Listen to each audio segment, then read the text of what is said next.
Definition पढ़ांगे। People optimization is a simple and effective technique for locally improving target code. This technique is applied to improve the performance of the target program by examining the short sequence of target instructions and replacing these instructions by shorter or faster sequence.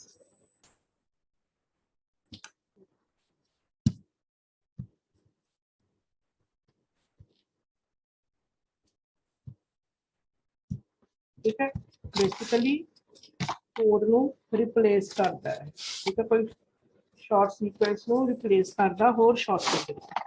Shortcut इस तरह करना है कि उनकी ਜਿਹੜੀ performance है improve हो, मतलब जल्दी एग्जीक्यूट हो। कैरेक्टरिस्टिक्स मतलब होते हैं टाइप्स, P4 में टाइप्स। सबसे पहला रिडंडेंट इंस्ट्रक्शन एलिमिनेशन। पिछले लास्ट एक्टिविटी किया था ना रिडंडेंट वाला OES, especially the redundant loads and stores can be eliminated in this type of transformations. Basically load ਤੇ store instructions है ना ਜਿਹੜੀਆਂ ਉਹ ਇੱਕ ਆਪਾਂ eliminate ਕਰਨੀਆਂ ਜਿਹੜੀਆਂ ਦੋ ਜਾਂ ਉਸ ਤੋਂ ਜ਼ਿਆਦਾ ਵਾਰ यूज ਹੋ ਰਹੀਆਂ। ਅੱਜ ਦਾ एग्जांपल देखो, move rx नीचे लिखा move xr। ਇਹ move instruction है ਜਿਹੜਾ कि डाटा x ਤੋਂ r ਚ ਪਾ ਰਿਹਾ। ठीक है, r नॉट हो रही है। सैकेंड फिर ही कर रहा r नॉट तो x च पा रहे।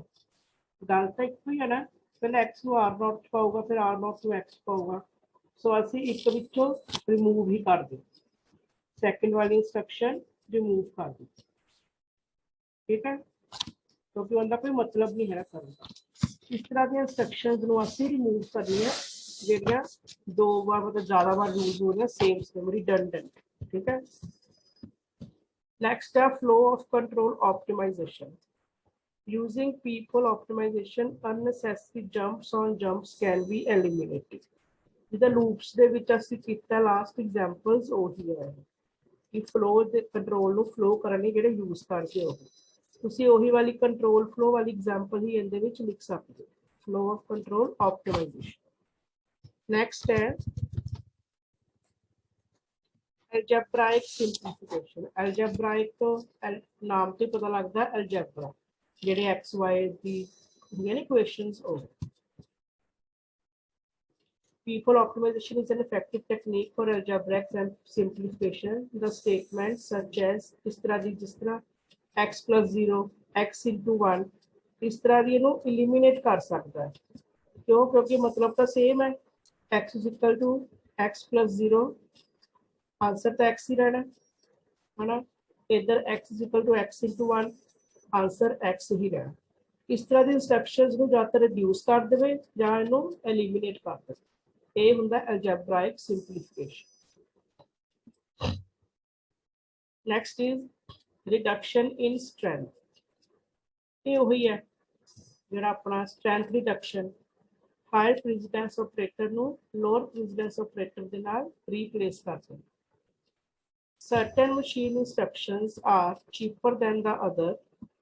In order to improve performance of the intermediate code, we can replace these instructions by equal and cheaper instructions.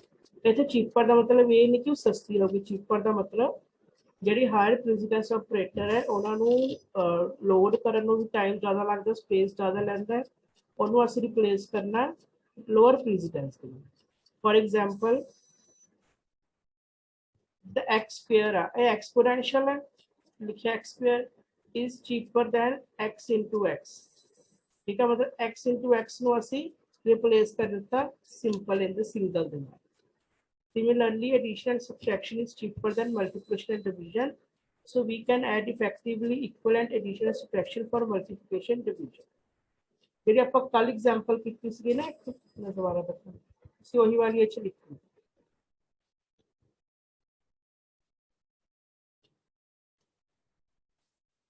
अब ਅਸੀਂ ਮਲਟੀਪਲਾਈ ਨੂੰ ਰਿਪਲੇਸ ਕਰਤਾ ਸੀ ਪਲੱਸ ਦੇ। ਠੀਕ ਹੈ, ਉਹ 7 ਮਲਟੀਪਲਾਈ ਕਰਦੇ ਸੀ, ਅਸੀਂ ਪਲੱਸ ਕਰ ਦਿੱਤਾ, ਆਨਸਰ ਸੇਮ ਆਊਗਾ, ਬਸ ਅਸੀਂ ਸਟਰੈਂਥ ਰਿਡਿਊਸ ਕਰ ਦਿੱਤੀ। ਇਹ ਵਾਲੀ ਐਗਜ਼ਾਮਪਲ ਲਿਖਣੀ ਹੈ ਅੰਦਰ।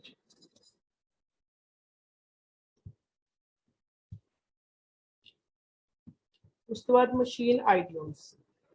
The target instructions have equivalent machine instructions for performing some operations. Hence, we can replace these target instructions by equivalent machine instructions in order to improve the efficiency. Machine items ਦਾ मतलब कि कई instructions है ਜਿਹੜੀਆਂ machine ਦੇ ਵਿੱਚ inbuilt ਹੁੰਦੀਆਂ ਸੋ ਅਸੀਂ ਉਹ ਦੁਬਾਰਾ ਨਾ use ਕਰੀਏ ਠੀਕ ਹੈ already machine 'ਚ ਹੈਗੀਆਂ for example some machines have auto increment or auto decrement addressing modes that are used to perform add or subtract operations. जिस तरह से ऐड ऑपरेशन लिखते हैं बट ऑलरेडी वो ऑटो इंक्रीमेंट लगा हुआ है तो असं ऐड बार बार ना लिखिए इस तरह सबट्रैक्ट की जगह ऑटो डिक्रीमेंट लगा हो ठीक है ये है इसका मतलब मैं ना थानू एक शो करन लगा स्लाइड वो सारे ने कॉपी च लिखनी है मैं हुणे करता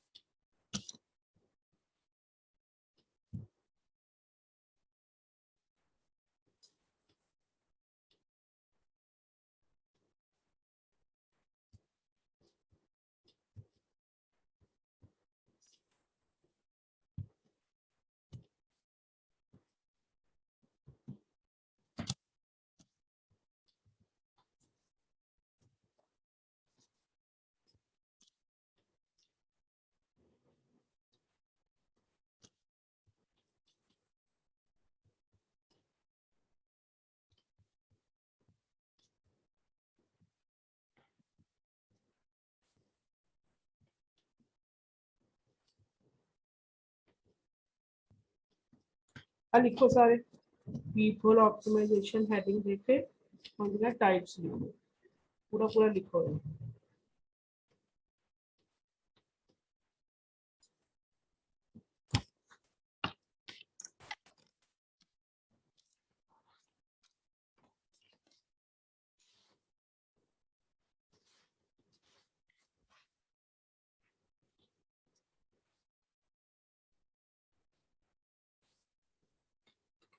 सर थोड़ा जूम कर दो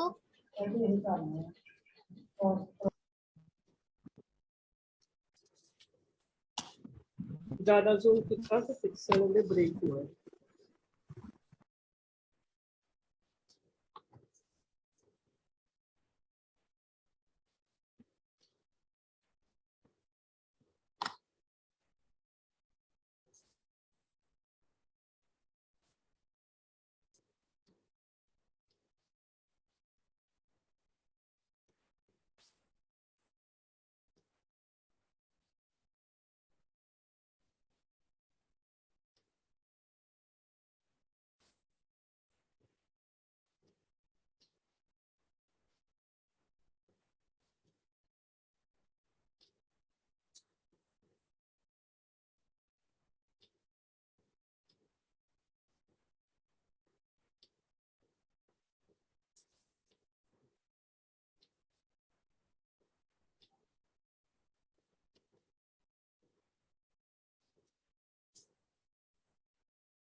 लिख रहे हैं?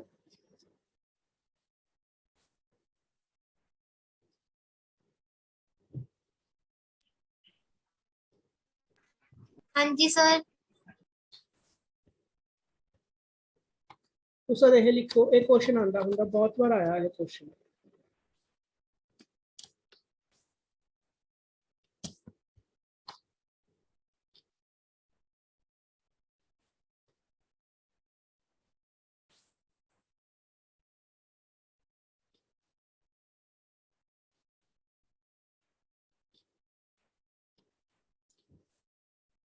तो ही है सारी टेक्निक्स, पीप ऑप्टिमाइजेशन, कोड ऑप्टिमाइजेशन के अंदर।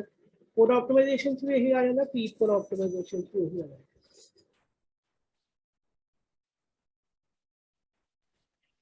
सर ये भी लिखना है? हाँ जी हाँ जी, लिखना है जी।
लिख लिया?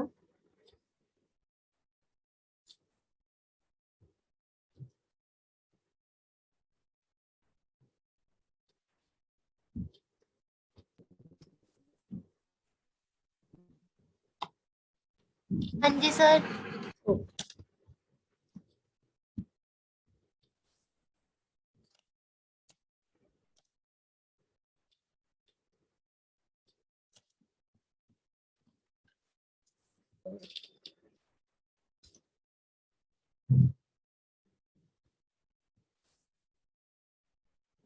अच्छा क्लास सुनो, मैं ना थोड़ा थर्ड असाइनमेंट के क्वेश्चंस भेज देने हैं, ठीक है? वो तुसी बना के अगले हफ्ते तक मेल कर रहे हो, तो मोस्ट प्रोबेबली अगला हफ्ता शायद लास्ट होगा। फॉर्म भरते सारे ने? फॉर्म फिल कर लिया? सर एग्जामिनेशन फीस दे? हाँ जी हाँ जी। सर आज नहीं प्रोबेबली सर कर पर लेने नहीं ਆ नहीं दरअसल इलेक्टिव नहीं आया ਸੀਗਾ। अच्छा अच्छा ठीक है, फिल कर लियो लास्ट डेट तो पहला पहला। क्योंकि ਜਿਹੜਾ ਤੁਸੀਂ ਨੋਟਿਸ ਦੇਖਿਆ ਹੋਣਾ ਕਿ ਕਿਸੇ ਨੇ ਭੇਜਿਆ ਸੀ, ਉਹ 26 ਆਈ ਥਿੰਕ 26 ਤਰੀਕ ਤੋਂ ਪੇਪਰ ਲਿਖੇ ਆ। ਸਰ ਸਾਡੇ 16 ਜੂਨ ਨੂੰ ਆ ਸ਼ੁਰੂ। अच्छा ठीक है, फिर लास्ट ईयर वाले हैं, ठीक है ठीक है, चलो ठीक है, पर लियो लास्ट डेट तो पहला पहला फॉर्म। अज हम थर्ड असाइनमेंट दे देनी नैक्सट वीक तक। थर्ड जिन्होंने की सैकेंड रह गई वो सारे ने सबमिट करानी। नहीं आई। थर्ड असाइनमेंट के क्वेश्चंस आज मैं थानू सेंड कर देने, नैक्सट वीक तक वो असाइनमेंट सबमिट करवानी, मेरी ईमेल आईडी पे मेल कर देना, ठीक है? ठीक सर। चला सैकेंड की असाइनमेंट बना के पीडीएफ जिन्होंने सैकेंड पेंडिंग है वो भी सेंड करूंगे। इंटरनल चाहे कंसीडर करनी है, मैं जब इंटरनल लगानी है, तीन तीन असाइनमेंट्स होने चाहिए सारे अंदर।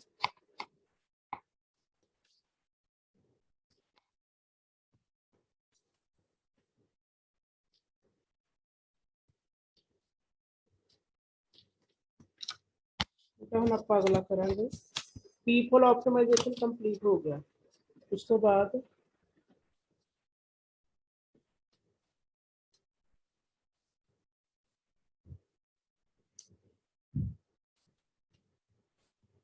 ਆਂਦਾ ਲੂਪਸ ਤੇ ਹੁਣ ਸਾਡਾ ਲੂਪਸ ਦਾ ਆਣਾ। ਠੀਕ ਹੈ, ਲੂਪ ਇਨ ਫਲੋ ਗ੍ਰਾਫ डोमिनेटर नाम तो की पता लगा डोमिनेट कर दिया। ठीक है, in a flow graph a node D dominates n if every path to node n from initial node goes through D node. This can be denoted as D dom n। मतलब D तो ऊपर होगा n उनके नीचे होगा। Node जो D node है ना, जिस तरह देखो every initial node dominates all the remaining nodes। मेरी initial node होगी ना, सारे nodes को dominate करूगी। ठीक है, similarly every node dominates itself, अपने आप को भी करूगी। जिस तरह node 1 is initial आ देखो, and it dominates every node as it is initial। सारे nodes को dominate करूगी क्योंकि वो सब तो पहली node है। उस तो बाद node 2 dominates 3 4 5। ठीक है, इस तरह ही 3 4 अपने आप में करूंगी। Natural loops loop in a flow graph can be denoted by n a arrow n arrow d such that d dominate n। इस तरह लगना जिधर डोमिनेट है d डोमिनेट n, d इधर a वाला एरो n, a बनेगा इसका मतलब है d dominate n। This edge is called back edges. Edge ਨੂੰ बैक एज कहते हैं क्योंकि उल्ट लगी है एज। ठीक है, and for a loop there can be more than one back edge। if there is pq then q is head and p is tail। ठीक है, जिस तरह ये है d head है क्योंकि d ऊपर है n नीचे tail। ठीक है, आ एग्जांपल देखिए the loop in above graph can be denoted by 4 1 4 1। ये एरो जानता ना देखो, तो चलो 1 हेड है 4 टेल। इस तरह यह एग्जांपल देखिए, ये भी सेम वही एग्जांपल है। H 1 head 6 on the tail है क्योंकि एरो लगता है।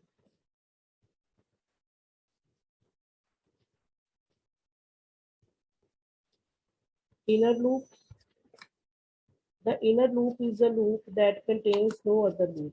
मतलब उसके अंदर वो कोई लूप नहीं हुई। here the inner loop is 4 2 आ बात। ठीक है, ठीक है जी। अब 1 ਤੇ 5 ਦੇ ਵਿੱਚ ਆਂਦਾ ਨਾ, ਇਹ ਤਾਂ ਆਊਟਰ ਲੂਪ ਹੈ 1 5, ਉਹਦੇ ਵਿੱਚ ਜਿਹੜੀ ਲੱਗੀ ਹੈ that is inner loop। उसका एक नाम आंदा प्री हेडर। इसको याद रखना, प्री हेडर 2 मार्क्स का आंदा क्वेश्चन। ठीक है, एक तो हेडर ਹੁੰਦਾ ਜਿਹੜਾ हेड ਹੁੰਦਾ ਸਭ ਤੋਂ ਉੱਪਰ, ਉਹ ਤੋਂ ਉੱਪਰ ਇੱਕ ਚੀਜ਼ ਹੁੰਦੀ प्री हेडर। ਆ ਪੜੋ, the pre header is a new block created that successor of this block is the block। a header the we pre processor ਹੁੰਦਾ। all the computations that can be made before the header block can be made the pre header block।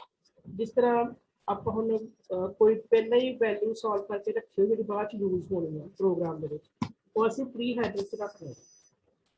ਤੇ ਕੋਈ ਵੀ ਜਿਸ ਤਰ੍ਹਾਂ a is equal to 10 ਹੈ, variable ਅੱਗੇ ਜਾ ਕੇ ਬਹੁਤ use ਹੋਣਾ, ਅਸੀਂ ਪਹਿਲੇ ਪ੍ਰੀ ਹੈਡਰ ਚ ਕੈਲਕੂਲੇਟ ਕਰਕੇ ਰੱਖ ਲਿਆ, ਉਹ ਹੁੰਦਾ pre header.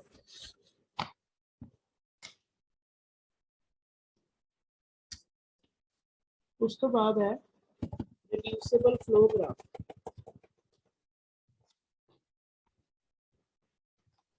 A reducible graph is a flow graph in which there are two types of edges, forward edge and backward edge। दो तरह की edge होती है, forward and backward। These edges have the following properties: the forward edge forms an acyclic graph, the back edges are such as whose head dominates their tail।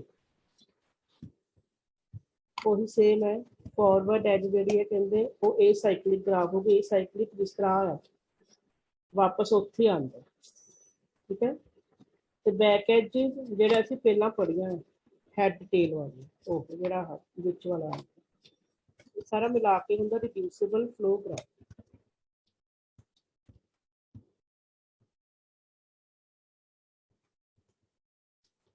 उसका non reducible flow graph is a graph जिंदे which back as नहीं होंगी, जिस तरह back सारी इस तरह ही simple back as होगी नहीं, वो होगा नॉन रिड्यूसिबल ग्राफ। उस तो बाद है ग्लोबल डाटा फ्लो एनालिसिस, ये भी इंपॉर्टेंट है, ठीक है। ग्लोबल डाटा सिलेबस में साडे मेंशन है, देखिए, ठीक है। Global data flow analysis which equations used in the data flow equations are the equations representing expressions that are appearing in the flow graph. These equations are useful for computing line variables available and reaching definitions. देखो इस तरह की equation होगी, out s is equal to gen s union in s in s।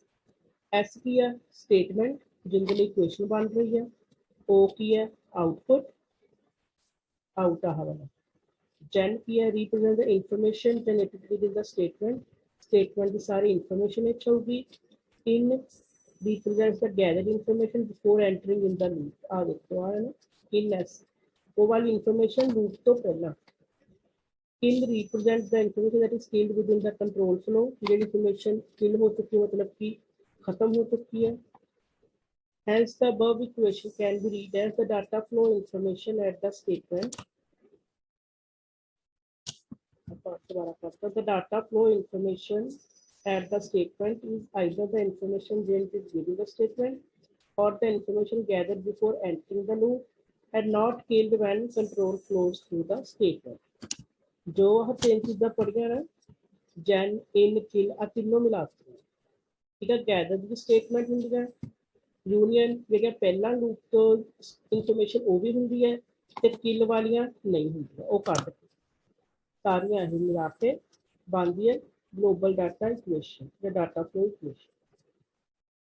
उसका data flow properties है, ये इनके नाल ही रिलेटेड है ग्लोबल डाटा के विच। इत्थे सी ना live variable available reaching definition, ये अच्छी है। तीन पॉइंट्स आते हैं, definition point, reference point, evaluation point, जिंदे विच ते सारा कुछ डिफाइन किया हुंदा, वो डेफिनेशन पॉइंट हो गया।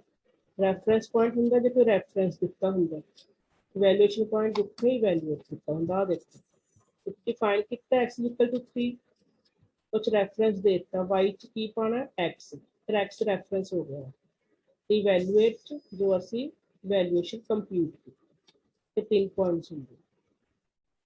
उस पर अवेलेबल एक्सप्रेशन, यार एक्सप्रेशन सानू गिवन होगा, an expression x plus y is available, कोई भी एग्जांपल दिखती है, an expression x plus y is available at program point w if and only if along all the paths are reaching to w। मतलब उतने तक सारे path जाने चाहिए हैं जेडे एक्सप्रेशन भी ताही अवेलेबल होगा। बात वही लिखा सेम ही है, the expression is set to be available at evaluation point, तो डेफिनेशन भी होनी चाहिए, इवैल्यूएशन भी होनी चाहिए, वही वही बने हुए definition point evaluation point define किया हुआ सारा।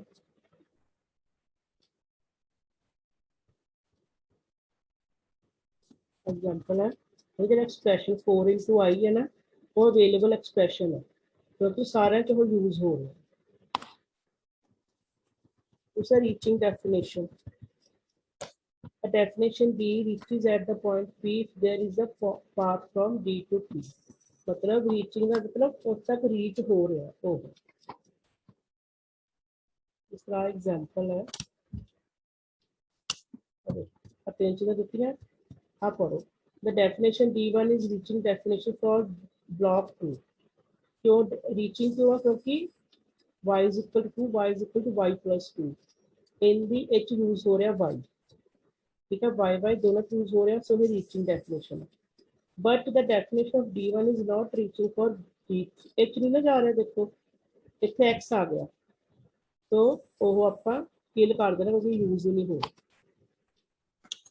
x ऊपर कितने नहीं से यूज होता पे ना डिफाइन किया सका, इस करके हम किल कर दे।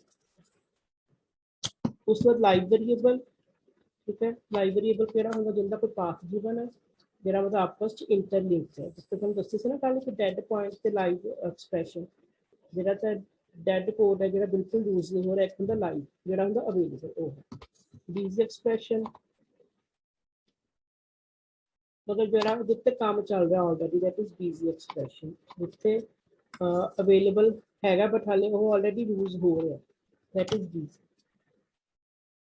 ਠੀਕ ਹੈ, ਇਹ ਸੀ ਕੋਡ ਆਪਟੀਮਾਈਜ਼ੇਸ਼ਨ। 4 ਮਿੰਟ ਰਹਿ ਗਏ ਲੈਕਚਰ ਓਵਰ ਹੋਣ ਨੂੰ। ਠੀਕ ਹੈ, ਹੁਣ ਸੁਣ ਲਓ, ਇਹ ਪੂਰਾ ਮੋਡਿਊਲ ਲਾਸਟ ਦਾ ਓਵਰ ਹੋ ਚੁੱਕਾ ਹੈ।